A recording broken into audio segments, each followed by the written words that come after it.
나는 가난하고 궁핍하오니 주의 귀를 기울여 내게 응답하소서. 나는 경건하오니 내 영혼을 보존하소서. 내 주 하나님이여, 주를 의지하는 종을 구원하소서. 주여, 내게 은혜를 베푸소서. 내가 종일 주께 부르짖나이다. 주여, 내 영혼이 주를 우러러보오니 주여, 내 영혼을 기쁘게 하소서.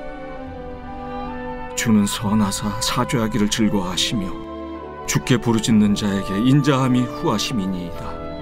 여호와여, 나의 기도에 귀를 기울이시고 내가 간구하는 소리를 들으소서. 나의 환난 날에 내가 주께 부르짖으리니 주께서 내게 응답하시리이다. 주여, 신들 중에 주와 같은 자 없사오며 주의 행하심과 같은 일도 없나이다. 주여, 주께서 지으신 모든 민족이 와서 주의 앞에 경배하며 주의 이름에 영광을 돌리리이다. 무릇 주는 위대하사 기이한 일들을 행하시오니 주만이 하나님이시니이다. 여호와여, 주의 도를 내게 가르치소서. 내가 주의 진리에 행하오리니 일심으로 주의 이름을 경외하게 하소서. 주 나의 하나님이여, 내가 전심으로 주를 찬송하고 영원토록 주의 이름에 영광을 돌리오리니 이는 내게 향하신 주의 인자하심이 크사 내 영혼을 깊은 수월에서 건지셨음이니이다. 하나님이여, 교만한 자들이 일어나 나를 치고 포악한 자의 무리가 내 영혼을 찾아 싸우며 자기 앞에 주를 두지 아니하였나이다. 그러나 주여, 주는 긍휼히 여기시며 은혜를 베푸시며 노하기를 더디하시며 인자와 진실이 풍성하신 하나님이시오니 내게로 돌이키사 내게 은혜를 베푸소서. 주의 종에게 힘을 주시고 주의 여종의 아들을 구원하소서. 은총의 표적을 내게 보이소서. 그러면 나를 미워하는 그들이 보고 부끄러워하오리니 여호와여, 주는 나를 돕고 위로하시는 이시니이다. 오늘 말씀은 은총의 증거로 위로하소서라는 제목으로 말씀을 전하겠습니다. 오늘 말씀에는 이제 개인 탄원시로 알려져 있는데요. 즉 개인의 고난을 당할 때 하나님 앞에 그 문제를 해결해 달라고 기도하는 그런 내용이 되겠습니다. 그러면서 오늘 시편 기자인 다윗의 상황을 성경에서는 세 가지로 이야기를 하는데요. 먼저 1절에 나는 가난하고 궁핍하다, 그리고 환난을 겪는다, 이렇게 세 가지로 이야기를 합니다. 어찌 보면 인간에게 삶에 있어서 가장 어려운 일들을 다 경험하고 있다고 말할 수 있겠지요. 결국 이 가난과 궁핍과 환난 속에서 어떻게 대응할 것이냐라는 겁니다. 어떤 사람은 신세한탄하고 또 누군가를 원망하고 살아가고 있는 반면에 오히려 이 다윗은 원망과 불평하고 있는 것이 아니라 하나님 앞에 그 문제를 가지고 나가서 하나님이 이 문제를 해결해 주십시오, 이렇게 기도하고 나아가는 그의 모습이었다는 것이죠. 물론 기도만 한 건 아닙니다. 다윗이 기도하고 또 그의 삶 속에서 회복이 되어서 삶의 자리로 나가는 사람이죠. 제가 자주 말씀을 드립니다만 기도만 합시다, 기도면 다 됩니다, 그 말은 정답은 아닙니다. 왜냐하면 기도하고 나가야 되는 것이지요. 기도하고서 내가 회복되고 그리고 하나님 앞에 소망을 갖고 현장으로 나아갈 때 그 은혜를 경험하는 것입니다. 그래서 오늘 다윗은 먼저 하나님 앞에 기도하면서 자기의 내적인 문제, 즉 가난과 궁핍과 환난이 찾아왔을 때 사람에게는 걱정이 가득합니다. 그리고 두려움이 가득하게 되죠. 그래서 그 문제를 가지고 하나님 앞에 먼저 기도하고 그것이 회복되어서 또 삶의 현장으로 나가서 힘차게 투쟁하고 싸우는 그런 모습이 다윗이었죠. 바로 오늘 우리에게도 그런 이야기를 하고 있는 것이죠. 결국 그의 삶의 현장에서 하나님의 은총을 응답하여 달라, 은총으로 보여달라는 말씀은 그가 회복되어서 삶의 자리로 나갔을 때 하나님께서 회복의 역사, 또 하나님께서 일하심의 역사를 기대하고 나아가는 그런 신앙이었던 것을 이야기를 하고 있습니다. 그러면서 그는 자기 자신에 대해서 어떻게 이야기를 하냐면 2절 말씀해 보시면 나는 경건하오니 내 영혼을 보존하소서, 내 주 하나님이여 주를 의지하는 종을 구원하소서, 이렇게 고백합니다.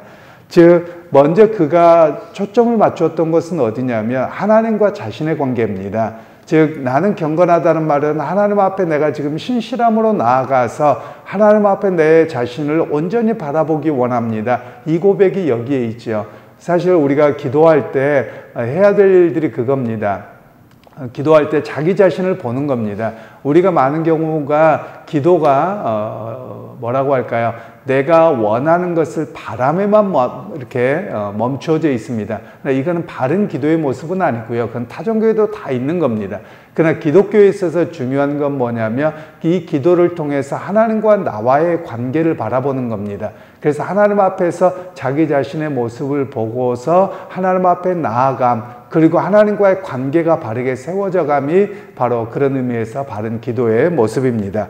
그래서 그는 결국 다윗은 우리에게 가르쳐주고 있는 것이 기도의 어떤 문제를 해결해 달라고 하기보다도 하나님과 자기 자신의 관계가 먼저 바르게 세워지기를 원해서 주님, 나는 주님 앞에서 경건함으로 섭니다. 그리고 주의 종이 되어서 주님을 의지합니다. 이렇게 고백합니다. 여기서 종이라는 말은 당신의 종이라는 뜻이거든요. 그럼 주님과 나와의 관계는 어떤 관계냐? 당신은 주인님이고 나는 종입니다. 그러면 주인과 종의 관계는 어떻게 됩니까? 주인이 말씀하시면 종은 순종하는 겁니다. 거부하는 게 아니고요. 그 주님 말씀하시면 내가 순종하겠습니다. 주님 함께 하시면 내가 나아가겠습니다. 라는 관계 설정을 먼저 하고 있는 것이 오늘 기도의 바른 모습이라는 것이죠.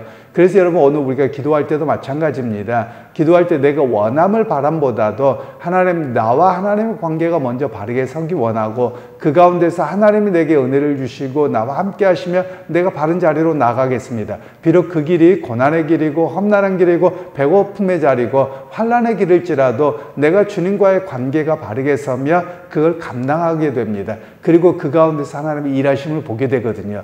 그래서 여러분 우리의 기도는 이런 기도가 되어야만 합니다. 어떤 위험이 왔을 때, 어려움이 있을 때 피할 기도를 하지요. 피하게 해달라고 기도를 하기도 하지요. 그러나 더 중요한 것은 하나님과의 관계의 자리로 먼저 나아가는 겁니다. 그러고 나서 그 일이 어떤 일일지라도 주님께서 내가 함께 하시면 감당하게 될 줄로 믿습니다. 그 역사를 기대하고 나아갑니다. 이런 기도가 바른 기도의 모습이라고 우리에게 이야기를 하고 있는 것이죠.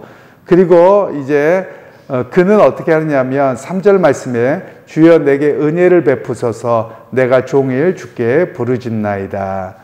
종일이란 말은 오늘 하루만이 아니라 날마다라는 뜻이 되기도 하는데요. 매일매일 그는 주님의 은혜를 구하고 나가는 것이지요. 여러분 오늘 우리에게도 마찬가지입니다. 우리 매일매일의 삶에서 어떻게 살아가야 되느냐? 하나님의 은혜를 구하는 겁니다. 그러면 은혜가 무엇이냐라고 이야기하자면 은혜라는 말은 하나님께서 값없이 주시는 사랑입니다. 그래서 우리는 보통 이 은혜라는 말을 자꾸 우리가 좀 오염되게 사용을 듭니다. 그게 뭐냐면 은혜라는 말이 내가 어떤 그 결과를 받은 것을 자꾸 은혜라고 생각을 합니다. 근데 그거는 은혜의 선물일 수는 있지만 그 자체가 은혜는 아닙니다. 은혜는 하나님과의 나와의 관계에서 하나님이 나를 사랑하심을 경험하고 깨닫게 되는 것이 은혜입니다. 그래서 오늘 다윗은 기도하기를 어떤 문제가 해결되지 않았습니다. 아무것도 되지 않았습니다. 그런데 그가 오늘 은혜를 깨닫게 하고 은혜를 고백하는 것은 하나님과 나와의 관계로 들어가 보았더니 하나님은 나를 사랑하시고 나와 함께 하신다는 고백이죠. 그래서 그 은혜 속에서 오늘 또 내가 경험하고 나아갑니다. 이 고백이 되어지는 것이죠. 그래서 여러분 오늘 우리의 신앙생활에서도 마찬가지입니다. 기도생활에도 어디에 집중해야 되냐면 어떤 문제를 해결해 달라고 하는 것에 집중하는 것이 아니라 하나님의 은혜를 내가 하나님의 사랑을 내가 고백하고 경험하게 하시고 나를 깨닫게 하옵소서. 이 기도가 오늘 우리에게 초점이 먼저 되어야 함을 이야기를 하고 있습니다. 그리고 나서 이제 6절과 7절에는 이렇게 말씀하는데요. 7절에 나의 환난 날에 내가 주께 부르짖으니 주께서 내게 응답하시리이다. 환난 날에 그가 부르짖을 때 하나님께서 응답하실 것을 확신합니다. 그러면 오늘 이 본문에 보면 환난 날에 없게 해주세요가 아니에요. 환난 날에 문제를 해결해 주세요가 아닙니다. 환난 날이 닥쳐올 겁니다. 경험하게 됩니다. 그때 내가 주님을 부르짖겠습니다. 그때 주께서 나를 만나주시고 응답해 주십시오라는 고백이죠. 어찌 보면 우리 각자에게 개인적인 환난들이 있기 마련입니다. 그러면 여러분 그때 어떻게 합니까? 오히려 하나님 앞에 나와서 기도할 때 기도하고 그것을 감당하고 이겨나갈 힘을 달라고 기도하는 것이 우리의 모습이지요. 그래서 여러분 오늘 우리의 신앙은 그렇습니다. 계속해서 11절 말씀에 보면 여호와여 주의 도를 내게 가르치소서 내가 주의 진리에 행하오리니 일심으로 주의 이름을 경외하게 하소서. 다른 기도가 아니지요. 그가 주의 도를 즉 주님께서 우리에게 가르치신 바를 깨닫게 하시고 그걸 통해서 나가겠다고 하는 겁니다. 그러니까 우리가 기도에 대한 좀 바른 이해가 필요하기는 합니다. 기도를 깊이 하고 기도를 하다 보면 어떤 것을 이루어 달라고 기도하기보다도 주님의 말씀을 따라서 살겠습니다라는 자리로 나가게 되지요. 그래서 기도와 항상 함께 같이 있어야 될 게 뭐냐면 하나님의 말씀에 대한 바른 이해입니다. 즉 하나님의 말씀에 대한 바른 이해가 없으면 그 기도는 그릇됩니다. 즉 자기의 욕심만 구하고 욕망만을 따라서 기도하는 기도로 끝나버리고 맙니다. 그래서 오늘 다윗은 그가 기도하고서 주의 도를 깨닫게 해주십시오. 주께서 가르치시고 이끄시는 바가 무엇인지를 깨닫고 그 길로 나아가기 원합니다. 이런 기도가 바로 다윗의 기도였다라는 것을 이야기를 합니다. 우리가 보통 그런 이야기를 합니다. 제가 어제도 모임이 있어서 기도에 대한 이야기를 나누기는 했습니다만 이렇게 교회의 역사 속에서 보면 가장 힘들고 어려울 때 기도가 나오지 않을 때는 예수 기도라고 하는 것을 압니다. 즉 예수님 앞에 병자들이 나왔을 때 할 말이 없을 때 주여 나를 불쌍히 여기소서 그런 기도를 했다는 것이죠. 그래서 고대부터 종교 지금까지 교회 역사 속에서 끊임없이 힘들고 어려울 때 다른 기도가 나오지 않을 때는 주여 나를 불쌍히 여기소서 이런 기도가 밖에 없다라는 것이죠. 오늘 우리에게도 마찬가지입니다. 즉 말씀을 따라 살고 믿음을 따라 살아가는 것이 우리의 모습인데 때로는 우리가 환난이 오고 힘들면 무너집니다. 그리고 아무 이야기도 나오지 않습니다. 그러면 우리는 신세한탄을 하고 마는 것이 아니라 주여 나를 불쌍히 여기셔서 오늘 또 나를 견디게 하시고 이기게 하시기 원합니다. 이 고백이 우리의 고백이 되어야 함을 이야기합니다. 그리고 오늘 다윗이 어느 정도로 힘든 상황까지 갔는지를 13절에 보여주고 있는데요. 이는 내게 향하신 주의 인자하심이 크사 내 영혼을 깊은 스올에서 건지셨음이니이다. 스올이라고 되어져 있습니다만 옛날에는 음부라고 되어져 있을 텐데요. 이 말이 음부라는 말만을 말하는 것은 아니고 이 단어가 참 어려운 단어입니다. 히브리어가 스올이라는 말은 그냥 한없는 끝없이 떨어지는 구덩이 이런 뜻도 있고요. 땅속이라는 뜻도 있고 죽음이라는 뜻도 있습니다. 그래서 여러 가지 의미가 있어서 그냥 여기서는 스올이라고만 번역을 해놨는데요. 오늘 이 다윗의 지금 상황이 어떤 상황이냐면 죽음의 문턱까지 갔다는 겁니다.